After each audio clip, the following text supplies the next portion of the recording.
시작하면 나누경영 컨설팅. 안녕하십니까, 김종혁 강사입니다. 잘 지내셨습니까? 오래간만에 직접 촬영하게 되었습니다.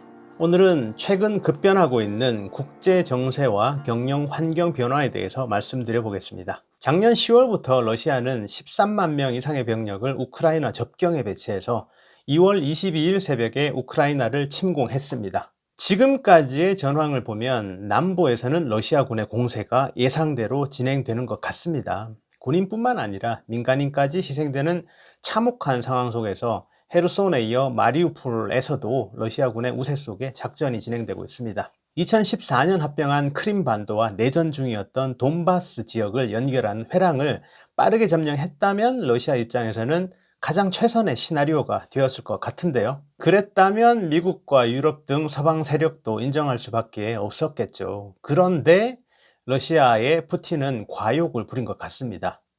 우크라이나의 수도인 키우까지 빠르게 손에 넣으려고 했죠.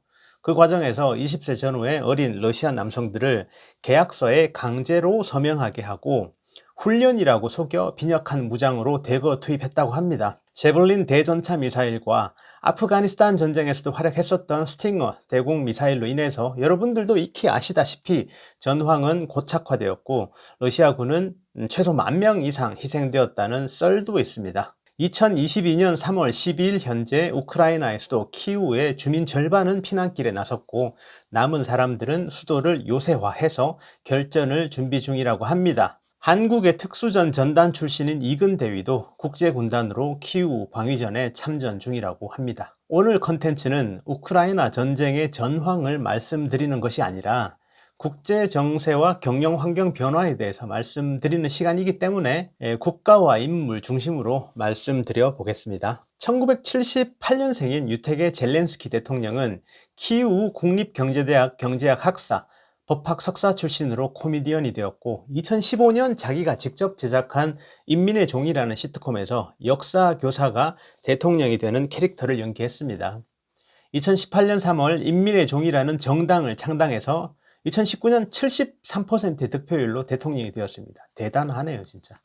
임기 중에 트럼프 대통령과의 우크라이나 통화 스캔들, 내각의 연예계 지인들을 임명한 일들, 돈바스 내전 격화 등 여러 가지 이슈가 있었습니다. 지지율이 23%까지 하락했었던 젤렌스키 대통령은 전쟁 상황에서 예상 외로 강인한 모습을 보여주며 지지율이 무려 91%까지 상승하고 결전 의지를 불태우고 있습니다. 전쟁을 촉발한 나토 가입 여부는 앞으로 어떻게 될지 미지수인데요. EU 가입은 유럽연합의회에서 결의안이 통과되는 등 결과가 좀 있습니다. 국민은 엄청난 피해에 괴롭겠지만 젤렌스키 대통령은 거물 정치인으로 성장하는 느낌입니다. 내러티브, 영웅 탄생의 비화가 만들어지는 느낌이랄까요? 1952년생 한국 나이로 71세인 푸틴은 20년 넘게 러시아를 통치 중인 독재자입니다. KGB 특수요원 출신이라는 썰이 있지만 실상은 사무요원 출신이라는 것이 정설이죠. 러시아 군과 무기, 조직에 대한 과신으로 키우까지 점령해서 칠러 정권을 빠르게 수립하고 빠지는 것이 이번 우크라이나 침공의 목적이었던 것 같은데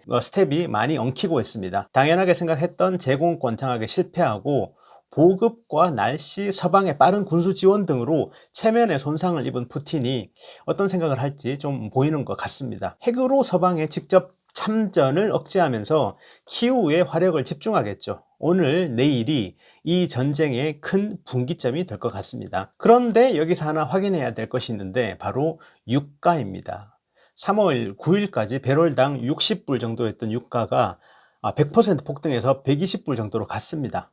요즘 상황으로 보면 200불까지도 치고 올라가지 않을까 하고 생각하던 와중에 또 12% 이상 폭락하는 모습도 보이고 있는데요. 크게 출렁이는 모습을 보이고 있습니다. 그런데 또 이 배럴이라는 단위가 드럼통이잖아요. 160리터쯤 되는. 굳이 이런 단위를 쓰는 이유가 뭘까요? 만약 리터당 38센트에서 리터당 75센트로 급등했습니다 라는 뉴스가 나오면 사람들은 그런데 난 왜 주유소에서 리터당 2,000원에 휘발유를 넣고 있지? 라는 반응이 나올 수도 있으니까 굳이 일반인들이 잘 체감할 수 없는 배럴이라는 단위를 쓰는 것 같습니다. 아무튼 러시아의 산업 구조의 가장 큰 특징은 석유와 가스 중심이라는 것입니다. 수출의 50%, 재정 수입의 30%, GDP의 10% 정도입니다. 기름과 가스로 먹고 사는 거죠. 과거 중동 전쟁으로 유가가 올라갔을 때 경제에 대박이 나고 세계적인 영향력도 커졌었죠. 미국의 압박으로 유가가 내려가면 소련 해체 등 유가는 러시아에게 어마어마한 영향을 미칩니다. 푸틴 입장에서는 전쟁으로 유가를 올려서 독일이나 중국, 한국, 일본 등 에너지 주요 수요국에 공급만 유지한다면 반사 이익을 받을 수도 있겠네요. 이렇게 생각하면 참 안타깝습니다. 18세, 20세의 수많은 젊은이들의 피값으로 계산기를 두드리는 느낌이라고 해야 하나요? 그런데 러시아의 스위프트 퇴출과 미국, 영국의 러시아 석유 수입 금지 등의 압박으로 폭락하는 루블화의 모습을 보면 국가 부도가 눈앞에 있는 것처럼 보입니다. 도대체 이 전쟁을 시작한 이유를 모르겠네요. 독재 국가의 최대 리스크 같습니다. 한 명에게 모든 권력이 집중되어 있는 것이 어떤 사태로 이어지는지 보여주네요. 정말 무섭습니다. 다음은 중국. 중국은 러시아의 맹방입니다. 크림반도 침공 이후에 서방 국가들의 대대적인 경제 제재 때도 뒤에서 몇백조 규모의 러시아산 석유가스 수입으로 사실상 후방 지원을 해주고 있었습니다. 가격은 유럽 공급가의 절반이었습니다. 우크라이나 침공으로 제가 가장 우려했던 상황은 미국의 군사 전력이 유럽과 아시아로 양분되는 사태였습니다. 이번에 우크라이나가 침공을 당했을 때 왜 미국이 도와주지 않느냐고 분노하시는 분들도 꽤 계시던데요. 우크라이나는 나토의 일원도 EU의 일원도 아니잖아요. 미국이 도와줄 수가 없죠. 대만은 어떨까요? 그리고 대한민국과 일본은 어떨까요?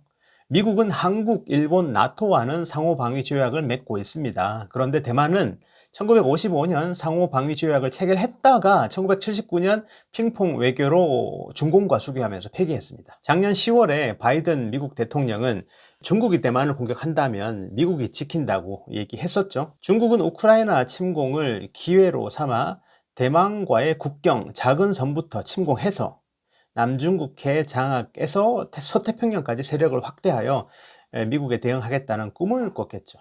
그런데 러시아산 전투기와 전차가 서방의 휴대용 미사일에 쉽게 격파되고 전쟁이 교착 상태에 빠지고 유럽이 빠르게 단합하여 대러시아 공동전선을 만들어가는 모습에 아마도 깜짝 놀랐을 겁니다. 재빠른 스위프트 퇴출과 자산 동결, 수입 금지 등의 조치에 촘촘하게 국제 공급망에 엮여 있는 중국의 입장에서는 많이 공포스러울 것 같습니다. 원유와 원자재 가격 상승은 물가 상승으로 이어질 것이고 경제적으로 힘들어지면 정권이 뒤집혀지는 것도 한순간이기 때문입니다. 대만 해협은 서울에서 대전 거리보다 조금 더 긴 180km입니다. 평지로 이어진 러시아, 우크라이나와는 침공 난이도 레벨의 차원이 다른데요. 중국은 우크라이나를 1대1로의 유럽 관문으로 애지중지 키워왔는데 이번 러시아의 침공으로 셈법이 틀어지게 되었고 우크라이나 일부 지역을 주민투표로 독립시켜 러시아에 합병하고 침공하는 러시아를 공개적으로 지지하게 되면 중국의 신장, 티벳, 대만이 그러면 어쩔 거냐는 거죠. 혹여 대만이 국민투표해서 대만 공화국으로 대외 독립국가 선언을 하고 미국, 일본과 상호 방위 조약을 맺는다면 이건 골치 아프겠죠. 중국도 이번 전쟁으로 스텝이 크게 꼬이고 있습니다. 다음은 독일 입장에서 한번 생각해 보겠습니다. 제가 강사로 일하기 전 마지막 직장에서 태양광 산업에 종사할 당시 독일은 신재생에너지 강국이었습니다. 지금도 마찬가지겠죠. 원자력 발전을 줄이고 신재생에너지로 전환하려던 계획에 차질이 생기자 러시아로부터의 가스관으로 막대한 천연가스를 수입하고 있습니다. 전체 수요의 무려 55%입니다. 애매하죠. 정서적으로는 러시아 침공에 분노하지만 차가운 머리로 생각해보면 골치 아플 겁니다. 러시아산 가스가 빠지면 어디에서 그 많은 가스를 가지고 와야 할까요? 빨리 대안을 마련해야 할 것입니다. 메르켈 전 총리가 왜 친러시아 행보를 걸어왔는지를 알 수가 있습니다. 2월 27일 독일 숄츠 총리는 국방 예산을 GDP의 2% 이상으로 증액하겠다고 했습니다. 미국은 3.5%, 한국은 2.6%, 이스라엘은 5.2%, 중국은 사실 여부가 의심되지만 2%, 러시아는 3.1%, 사우디는 11.3%인데요. 트럼프가 그렇게 난리쳤던 GDP 2%의 국방 예산을 역설적이게도 러시아가 만들어줬네요. 미국의 지원으로 지금까지 꿀 빨아왔던 유럽, 그 중에서도 중심 국가인 독일이 변하고 있습니다. 독일 고객사와 일을 해보면 그들의 철두철미함에 답답하기도 했지만 감탄했던 적이 많습니다. 그들의 장비와 기계의 정밀도, 품질에 대한 집착, 경제 규모와 과거의 역사 등을 참조해보면 정말 순식간에 군사 강국으로 등장할 것 같습니다. 징병제를 실시하면 독일의 젊은이들은 좌절일 것 같은데요. 자, 프랑스는 다가오는 4월에 대통령 선거를 앞두고 있습니다. 현재 마크롱 대통령의 지지율은 26%입니다. 그런데 이때 러시아가 우크라이나를 침공했네요. 어떤 생각을 했을까요? 이건 기회다, 아닌가요? 역사적으로 보면 내부의 지지율이 낮거나 문제가 있으면 외부로 관심을 돌리면서 자신에게 유리하게 포지셔닝하는 경우가 많았습니다. 마크롱 대통령의 정적은 외부로 활동하기엔 제약이 있으니까요.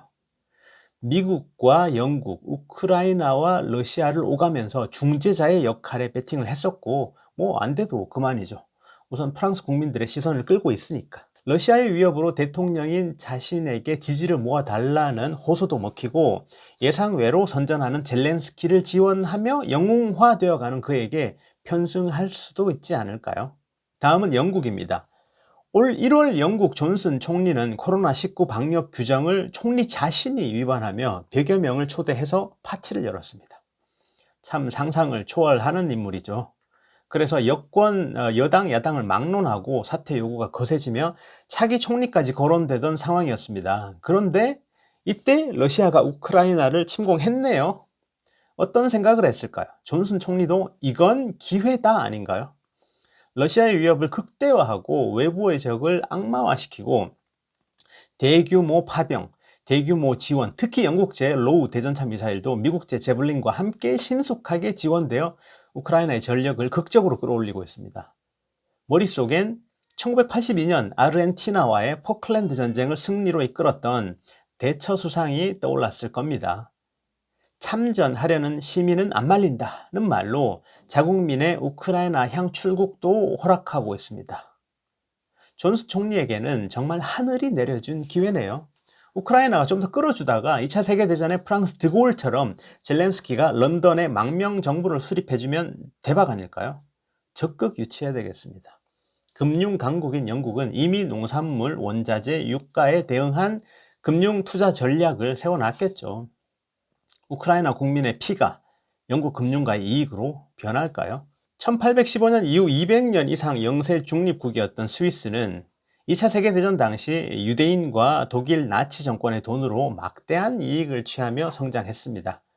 돈은 비밀 계좌에서 못 찾아갔으니까요. 이번엔 놀랍게도 스위스가 우크라이나를 지원하고 있네요. 서유럽과 러시아의 사이에서 중립국의 스탠스를 취하고 있는 스웨덴과 핀란드도 우크라이나에게 대전차 무기와 전투 식량 등을 지원하기 시작했습니다. EU의 일원이지만 나토에는 가입하지 않고 있었습니다. 2차 세계대전 초기에 소련의 침공을 당했던 핀란드는 우크라이나 사태가 정말 남의 일로 느껴지지 않을 겁니다. 아마도 이제 나토 회원국 긴급 정상회의에도 참여하면서 나토 가입을 시사하고 있습니다. 리투아니아, 라트비아, 에스토니아, 발트 3국은 지금 엄청 긴장하고 있을 겁니다.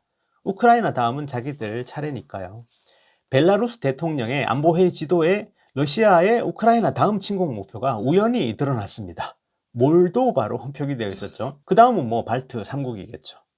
갑자기 나토 가입을 요청하는 나라들이 많아졌겠습니다. 미국은 이 기회를 놓치지 말고 영업해야죠. 토니 블링컨 미국 국무장관이 7일에 방문해서 걱정 말라고 했네요. 천조국 미국. 출범 1년이 넘어가는 미국의 바이든 대통령은 지지율이 1년 만에 10% 이상 떨어졌습니다. 위기죠. 올해 11월 달엔 미국 중간선거가 있습니다. 상하원, 주지사, 국무장관 선거가 있습니다. 민주당과 공화당이 총력을 다하겠죠. 그런데 상황이 안 좋았습니다. 이때 러시아가 우크라이나를 침공했네요. 어떤 생각을 했을까요? 바이든 대통령도 이건 기회다 아닌가요? 전쟁으로 인해서 유가가 올라가면 주춤했던 미국의 셰일가스 산업이 다시 활성화되겠죠. 그러나 마냥 좋아할 수만은 없는 것이 유가가 급등하면 안 그래도 올라가던 물가, 인플레이션이 폭발할 수도 있습니다. 유가를 떨어뜨려야 러시아에 타격을 주는 동시에 국제 경제에 주는 악영향도 줄일 수 있을 것입니다. 그리고 전쟁이 터지면 안전 자산을 선호하니까 금괴 같은 달러화의 가치가 또 올라가겠죠. 위험한 지역인 유럽보다는 안전한 미국으로의 투자도 늘어나겠죠. 어차피 뭐 폐기하거나 수리해야 될 무기를 소진시킬 수도 있을 것이고, 자신들의 병력 손실 없이 제블린이나 스팅어 등 자국의 무기를 대대적으로 홍보할 수도 있고요. 그렇게 주장하던 서유럽 국가들의 군비 증강도 자연스럽게 이루어지면서 혼자 막대하게 부담했던 나토 지원금을 줄일 수도 있겠습니다. 나토가 러시아의 방파제가 되어주면 중국을 대비해서 힘을 더 집중할 수도 있을 것이고요. 미국, 특히 바이든 대통령 입장에서는 대박이네요. 정말. 그래서 그런지 북해에서 대규모 군사훈련을 하면서 끊임없이 러시아를 자극하고 있습니다. 마치 더 전쟁을 확대하길 바라는 모습으로 보이는데요. 대만 민진당 차이잉원 총통은 중국과 적대적인 공존을 하는 느낌입니다. 중국의 위협이 커지면 그녀의 지지율은 더 높아지고 선거 승리로 이어지는 모양새입니다. 우크라이나가 러시아 침공에 빠르게 점령되고 커지는 러시아의 위협에 서유럽 국가들이 굴복하는 모양새였다면 대만, 특히 민진당 차이잉원 총통에게는 큰 위협으로 다가왔을 것인데, 우크라이나가 의외로 잘 버텨주면서 러시아산 무기와 운영 시스템이 상상외로 허접하다는 사실이 드러나자 그녀는 일치 단결을 강조하면서 집안 단속을 하고 있습니다. 미국과 일본의 지원이 더더욱 커지고 대만의 지리적인 중요성은 앞으로도 비교 불가의 위치에 있게 되겠죠. 그렇다고 미국은 대만의 독립선언을 유도해서 상호 방위 조약을 체결하는 것보다는 전략적 모성을 주는 것이 이익으로 느껴질 것 같습니다. 대만 중국의 일부도 아니면서 독립국인 것 같은데 침공하면 도와줄 것이다, 그렇겠죠, 이런 느낌 아닐까요? 자, 북한의 김정은 입장에서 생각해 봅시다.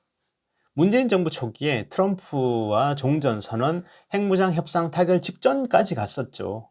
이번 러시아의 우크라이나 침공으로 핵무장을 절대로 포기하지 않을 것 같습니다. 미국, 일본, 한국 정부 입장에서는 모두 적대적인 긴장이 유지되는 것이 좋을 것이고, 바로 옆에 중국이 오히려 북한의 가장 큰 위협으로 느껴지지 않을까요?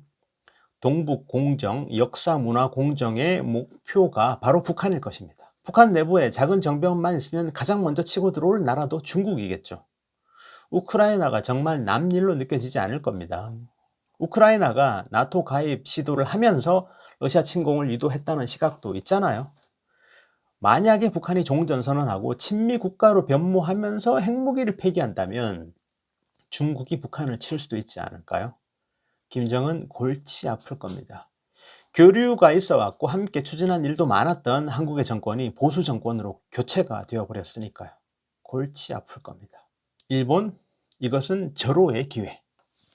이렇게 일본 정부에서는 느끼고 있지 않을까요? 어제 일본의 기시다 총리는 쿠릴 열도는 일본의 영토라고 밝혔습니다. 와, 이거 대놓고 지르네요. 알고 봤더니 러시아 만만하다 이거죠. 지금까지 일본은 러시아가 폭격기로 일본 한 바퀴 돌아도 그리고 쿠릴 열도에 대공 대함 미사일을 설치해도, 중국과 러시아 함정들이 일본을 돌면서 무력 시위를 해도 꼼짝을 못했는데 이제 보니 별거 아니라는 거죠. 2차 세계대전의 주축국이었던 독일도 군사 강국으로 재무장에 나섰는데 일본이라고 못할 거 있냐? 그런 생각이 들 겁니다. 독일이 러시아 세력의 방파제, 일본이 중국 러시아의 방파제 역할은 비슷한데 다른 점이 있죠. 일본은 독일과 달리 이웃국가인 한국의 지지를 받지 못하고 있습니다.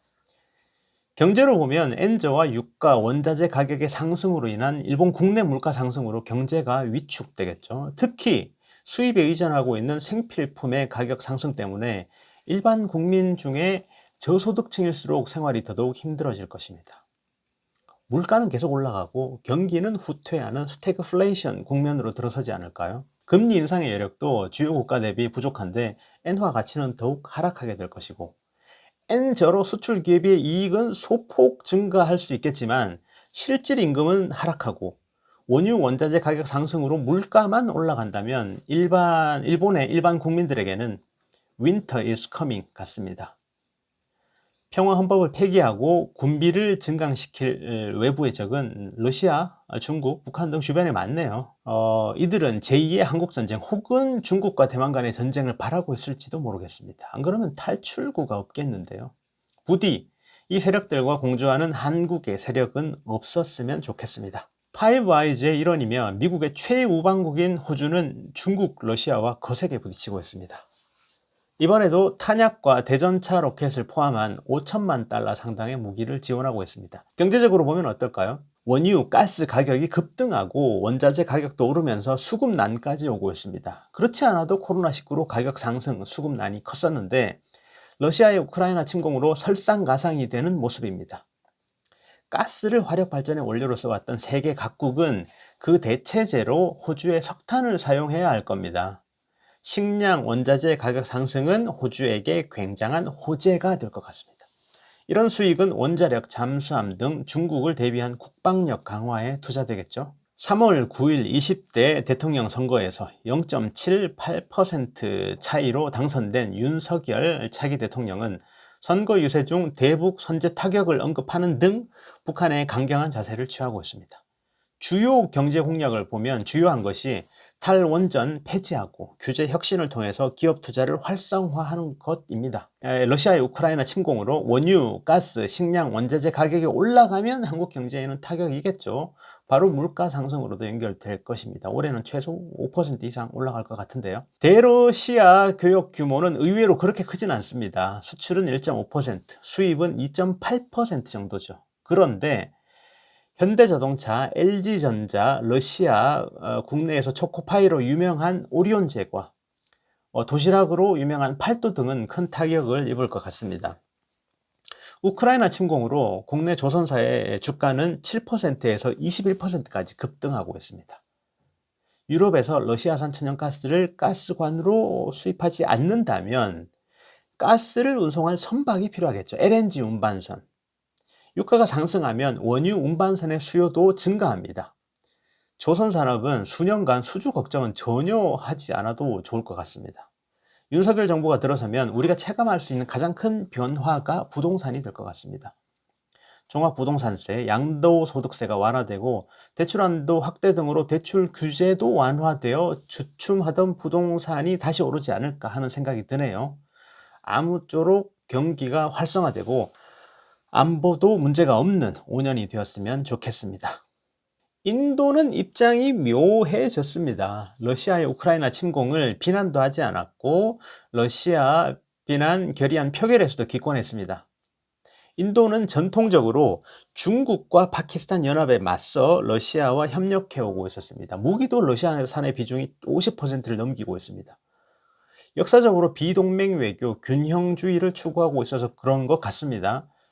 우크라이나에 인도인이 2만 명 이상 거주하고 있는 것도 정말 많이 신경 쓰일 것 같고요. 중국에 대항하기 위해선 미국과의 협력도 중요한데 지금까지 우호적인 관계였던 러시아와의 관계도 중요한 건 마찬가지겠죠. 프랑스의 마크롱 대통령처럼 중재자의 역할에 최선을 다하는 모습을 보여준 다음 미국과 서방 쪽에 협력하는 모양새를 보여주지 않을까요?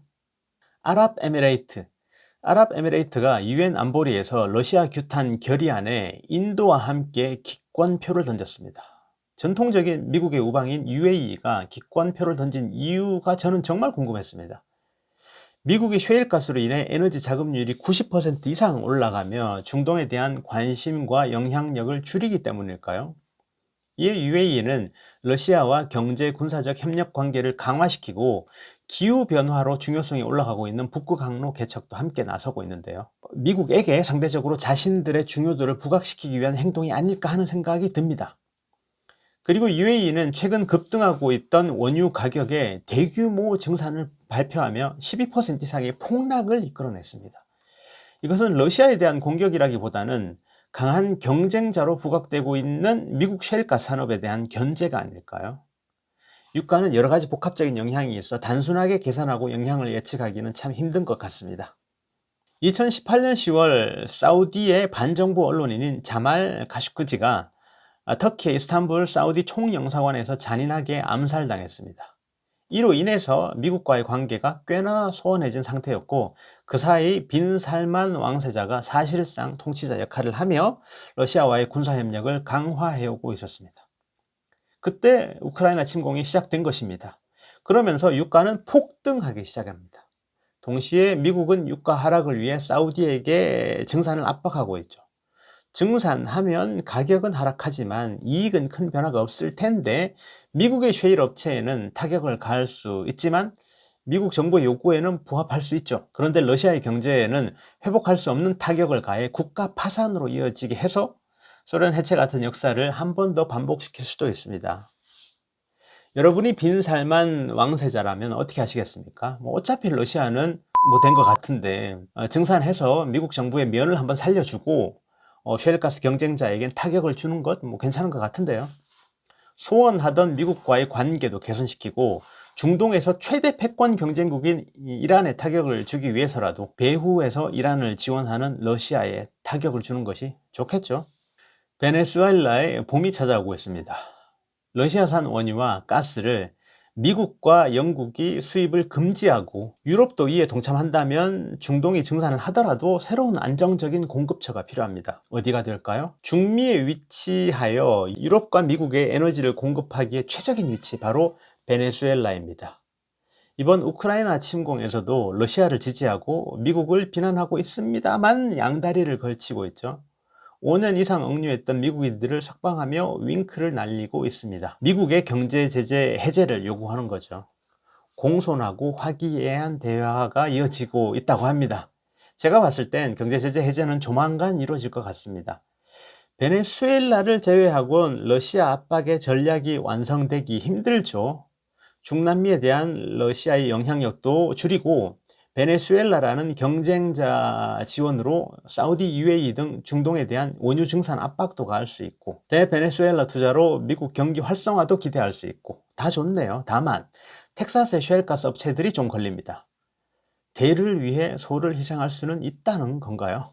자, 오늘은 이렇게 최근 급변하고 있는 국제 정세와 경영 환경 변화에 대해서 말씀드렸습니다. 구독과 전체 알림 설정, 좋아요 부탁드립니다. 감사합니다. 김종혁 강사였습니다.